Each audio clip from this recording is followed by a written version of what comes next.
ለጥያቄ ስለምፈልጉ እባክዎትን ወደ ፖሊስ ጣቢያ አብሮኝ ይምጡ። እንደው ስሞት ላትሰሩ ስሞት እባክዎትን ወይዘሮ ወርቄ እኔም ስራ ልስራበት። እሺ እጆችን በካቴና ግን አትሰራው። እጆች በካቴና ታስረው የሰፈሩ ሰው ቢያይ ምን ይላሉ? እሺ ይቅደሙ።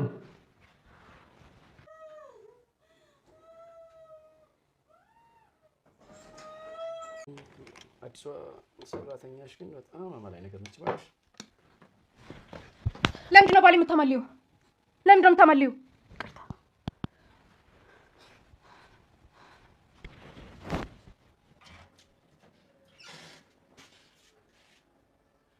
ቆይ ለምንድን ነው ከሰራተኞች ራስ የማትወርደው? እኔ ላንተ ስል ምንም ሰራተኛ አልቅጠር፣ ምንም ሰራተኛ እዚህ ቤት ውስጥ አይግባ።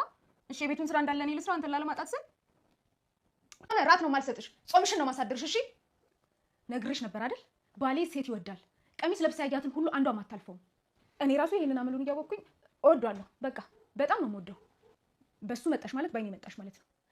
እሱን ከሷ ቀምቼ የኔ ያረጋዋለሁ ምናምን የሚል ሀሳብ ውስጥሽ ካለ ካሁኑ ብትይው ነው የሚሻልሽ። እሺ አዎ አሬ እኔ መቤት መቼም ማላስበውን ነገር ነው እየተናገርሽ ያለሽ። ለምንድን ነው የማታስቢው? ባሌን አትወጂው? ምን አልወደውም ለማለት ነው? ባሌ ምን ያንሰዋል? ለመወደድ ምን ያንሰዋል? ምንም አያንሰውም። ምንም አያንሰውም ስትይ ምንም እንደማያንሰው አንቺ በምን አወቅሽ? ባሌን አፈቀርሽው እንዴ? አላፈቀርኩትም። ለምንድን ነው ያላፈቀርሽው? ልጅ ይዛ ያዘነች አንድ ሴት አለች። አንድ ቀን መታ የልጄን አባት ፈልጋለሁ ብትለኝ ምንድን ነው የማደርገው? ታርግዝ የታወቀ ነገር የለም እኮ። እሷ አልነገረችኝም ነበር? ነግራኛለች። አርግዣለሁ ብላ ከነገረችን ለምንድን ነው ማመን የከበደ? ምክንያቱም እኔ እንደማልፈልጋት ስነግራት በግድ ከእሷ ጋር እንድቆይ የፈጠረችው ምክንያት ይሆናል ብዬ ስላሰብኩ ነው። ለምንድን ነው አልፈልግም ያልካት? በብዙ ነገር እንለያያለን። አንድ የሚያደርገን ነገር ምንም የለም። ሁል ቀን ጭቅጭቅ ነው። እየተጨቃጨቅን መኖር ሲመረኝ እንለያይ አልኩት። መጀመሪያ ስትተዋወቁ ጨቅጫቃ እንደሆነች ማወቅ እንዴት አውቃለሁ? ለፀሐይ ምን ብለሽ ነው የነገርሻት? ካደረግከው ውጭ ሌላ ምን ተናገርኩ? ያደረግከውን ነገር ነው የተናገርኩት። ያላደረኩትን ነገር ነው የነገርሻት። ፍቅረኛ የነበረች ሴት አላረገዘችም? አስረግዣታለሁ። አስወርጂ ብዬ ግን ስነግራት አንቺ ሰምተሻል? አልሰማሁም። ግን እሷም ዋሸት የነበረብኝ ትንሽ ውሸት ነበር። ተረዳኝ እንጂ እኔ ልጅ ለምንድን ነው የምትዋሺው? እንድታገባት ስለማልፈልግ ነው። እንዴት እንድታገባት ልፍቀድ? መፍቀድ አልችልም። የኔ አበባ እንዴት ነው እባክሽ የምታምሪው? ምን አዲስ? ወይዘሮ ወርቄ ለጥያቄ ትፈልገውታልን በማለት ወደ ፖሊስ ጣቢያ ተወሰዱ። ወይዘሮ ወርቄም እንዴት እኔ ይህን ነገር ላለማየት አይደል ብዙ ነገሮችን ያጣሁት በማለት እባክህ መርማሪያ ትውሰዴ ብለው ቢማጸኑም ነገር ግን ከህግ ቁጥጥር ስር ውጭ መሆን የለበትም በማለት እሺ ግዴታ ከሆነ ነገር ግን እጆችን በካቴና እንዳታስረኝ፣ በዚህ እድሜ በካቴና ታስሬ ሲሄድ የሰፈር ሰው ምን ይለኛም በማለት መርማሪውም ይሁን ለወተሽ ከፊት ቅደሙ በማለት ቀድመው እንዲወጡ አድርጓል። ሰላም ጤና ይስጥልኝ ውድና የተከበራችሁ በመላው ዓለም ያላችሁ በእና የተረታችሁ እግዚአብሔር ይመስገን ደህና ነኝ። የእናት ግፍ ድራማ ክፍል 12ን አብረን እናያለን። የባለፈው ክፍል የወዲት የገባችበት የሰው ቤት አሰሪዋ ይሄኛውን መኝታ ቤት ብትከፍቺ ይኸውልሽ ጉድሽ ነው፣ ይሄን ክፍል በጭራሽ እንዳትከፍቺው እሱን ከከፈትሽ ሞት ይጠብቅሻል ተብላ ነበርና በሩን ስትከፍተው ነበር ቪዲዮ ያለቀው። ቀጣዩን ክፍል አብረን ነይ። ቀጣዩ ክፍል የወዲት በሩን ልክ ስትከፍተው ሴትዮዋ ደረሰች። አሰሪዋ ምንድን ነው የታዘዝሽውን የማትሰሚው ብዬሽ ነበረ። ምንም አይነት ነገር ብትሰሚ ወደዚህ ክፍል እንዳትገቢ እንዳትሰሚ ብዬሽ አልነበረም? እንዳትጠጊ ወደ በሩ አላልኩሽም? ምን ማለት ፈልገሽ ነው? ለምንስ ወደ በሩ ሄድሽ? ይህን ለመክፈት ጠጋ ብለሽ እንዳታዳምጭ አላልኩሽም? ነው እንዴ ትእዛዜን አታከብሪም ማለት ነው? ሰራተኛ አይደለሽ? የመጣሽው ለምንድን ነው? የተሰጠሽን ስራ ስሪ እንጂ ምልትሆኝ ወደዛ ሄድሽ? የወዲት አሰሪም ከእሷና ከእናቷ የባሰች እጅግ በጣም አውሬ የሆነች ናትና ሁለተኛ ወደዚህ ስትጠጊ ባይሽ መፈጠርሽን እስክትረሺ ነው የማሰቃይሽ። መፈጠርሽን እንድትጠይና እንድትረሽ ጭራሽ ሰው መሆንሽን እንድትረሽ ነው ማድረግሽ። እዛ ክፍል ያለችውን ሴትዮ አሰሪዋ ገብታ ስታሰቃያት እጅግ በጣም ትሳቀቃለች። ለካ እንደዚህ ነው ሰው ማሰቃየት እስክትል ድረስ የባለቤቴን እናት እንደዛ ሳሰቃያቸው የኖርኩት ለካ የዚህን ያክል ይቀፋል፣ ይዘገንናል። ለካ እንደዚህ ነው ለሰው ልጅ ለካ መራራት ግድ ነው ክትል ድረስ የወዲት ያቺ ሴትዮ ስትሰቃይ እጅግ ሰውነቷ ሽምቅቅ እያለ ስቅቅ ስንጥቅ አይነት እስከሚመስል ድረስ እንዲህ ሽቅቅ ስትል ይታይ ነበረ። እኔ የባሌን እናት እንደዛ ሳሳቀቃት የኖርኩት ለካ ከዚህ በላይ ከባድ ነው ማለት ነው በማለት የወዲት እጅግ በጣም ስቅቅ ትል ነበር። ዛሉም ፀሐይን ለማግባት ስለፈለገ እናቱ ደግሞ ያልሆነ ነገር ለፀሐይ ስለነገረቻት እሱ ደግሞ ተወኝ ወደዛ ስትለው ለምንድን ነው የዋሸኝ ስትለው እኔ በፍጹም አልዋሸሁሽም እንዳለ አለመናገር መዋሸት አይደለም ትል ነበረ ፀሐይ። ከዚህ በፊት የወንዶሰን እናትና አለም በፍጹም አይሆንሽም የወዲት ወንድምና ያባየ ልጅ እንዴት ለትዳር ይሆነኛል ብለሽ አሰብሽ? በፍጹም ህይወትሽን ሊያበላሽሽ ነው፣ ቶሎ ንቂ እያሉ ሲመክሯት በፍጹም አንቺ ማቀንተሽ ነው ትላት ነበረ አለምን። ግን እናቱ እንዳለ ሙልት ስላደረገቻት በፍጹም ላይ አልፈልግም ብላለች ፀሐይ። የወዲት አሰሪ ሴቷ ስትወጣ ደግሞ ባልየው መጥቶ ሴቷ እንዳለችው ሚስትየዋ ባሌ ሴት ይወዳል ተጠንቀቂ፣ ከሱ ፊት ያልሆነ ልብስ እንዳትለብስ። ገና ከበር ሲገባ ነበር የኔ አበባ እንዴት ነው የምታምሪው እያለ የወዲት አንገቷን እንድትፋ ያደረጋት። ትፈልግሽን ማንኛውንም ነገር አደርግልሻለሁ፣ ምንም ነገር ሰጥሻለሁ፣ ከራሴም ጭምር ይል ነበር ሰውየው። አመሰግናለሁ፣ ምንም አያስፈልገኝም ትል ነበር። አሳለውም ለምንድን ነው እናቴ፣ ለምንድን ነው ለፀሐይ ምንድን ነው ያልሻት? ለምንድን ነው ያልሆነውን ነገር ሆነ ብለሽ ፈጥረሽ የነገርሻት? ታዲያ መዋሸት ነበረብኝ፣ ምክንያቱስ እሷን እንድታገባ ስለማልፈልግ ይሉ ነበር። ወይዘሮ ወርቄ ፈቅድልህ እችላለሁ፣ የሰፈሩ መሳቂያና መሳለቂያ ያልሆንልህ ያለው ከእናቱ ጋር ተጨቃጭቆ ሲወጣ መርማሪ ፖሊሱ ይመጣል። ለጥያቄ ፈልጌያቸው ነበር ወይዘሮ ወርቄን ይለዋል። መኝታ ቤት አለች በማለት ቀጥ ብሎ መርማሪ ወደ መኝታ ቤት ይሄዳል። ወይዘሮ ወርቄም ወደ አሁኑ ድብን ብለው የተኙ ይመስላሉ። ቢጠራቸው ያ መርማሪ በጭራሽ እንደሞተ ሰው ተዘርረው ቀና ብለው ሊያዩት አልፈቀዱም። ያር ግን ወደ አሁኑ መርማሪው የሄደ መስሏቸው ወይዘሮ ወርቄ እዛው ቆሞ እየጠበቃቸው ከመኝታ ቤት ወጥቶ ሳሎን በር ላይ ይጠብቅ ነበረ። እሳቸው መጸዳጃ ቤት እያሉ ብቅ ሲሉ መርማሪ ቆሞ ይታዘባቸው ነበር። መርማሪ የቀድመህ ግባ፣ እኔ ልሄድ ነበር ወደ ሽንት ቤት።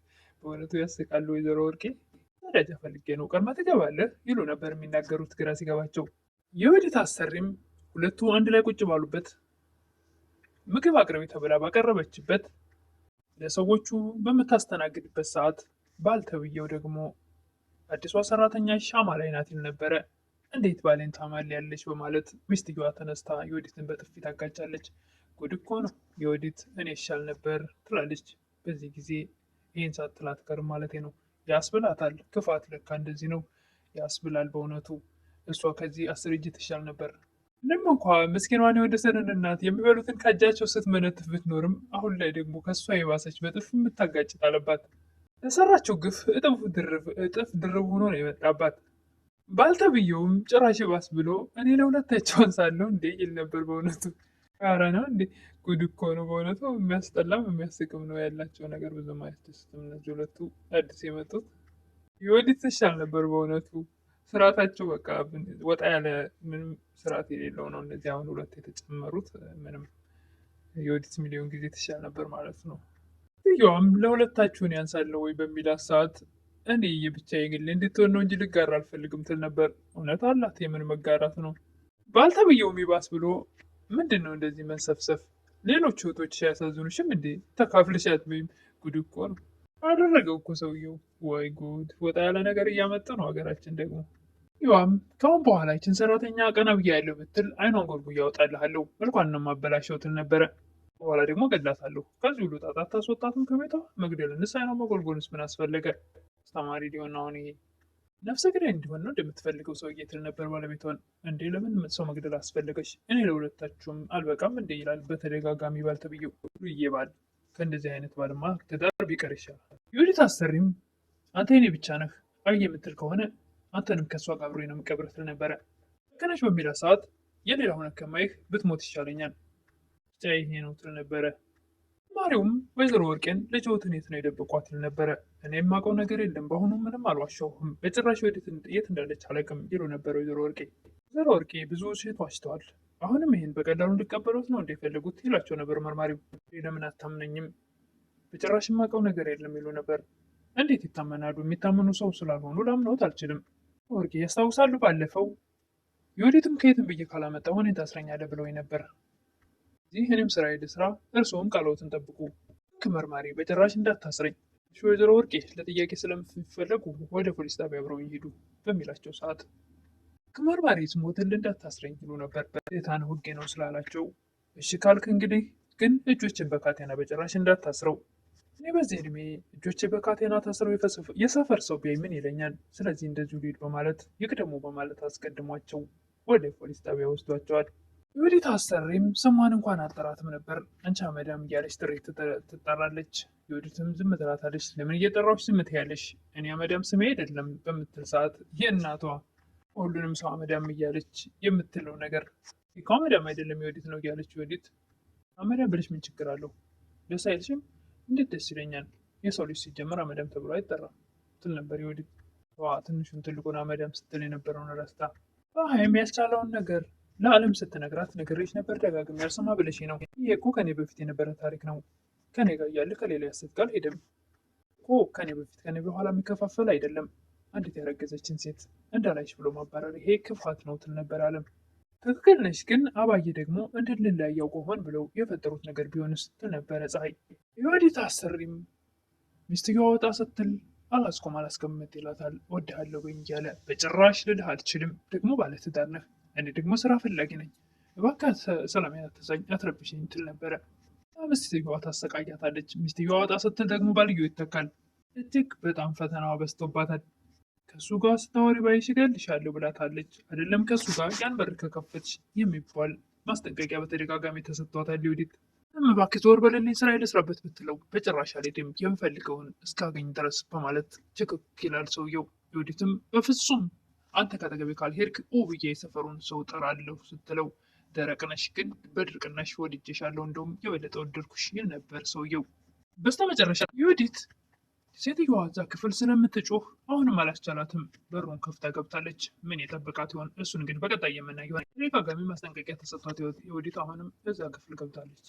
ሴትዮዋ ደርሳ አናቷን እንዳትላት ብቻ ነው መፍራት። ለዛሬ የቀረብኩት የእናት ክፍል ድራማ ክፍል 52 ይመስል ነበር።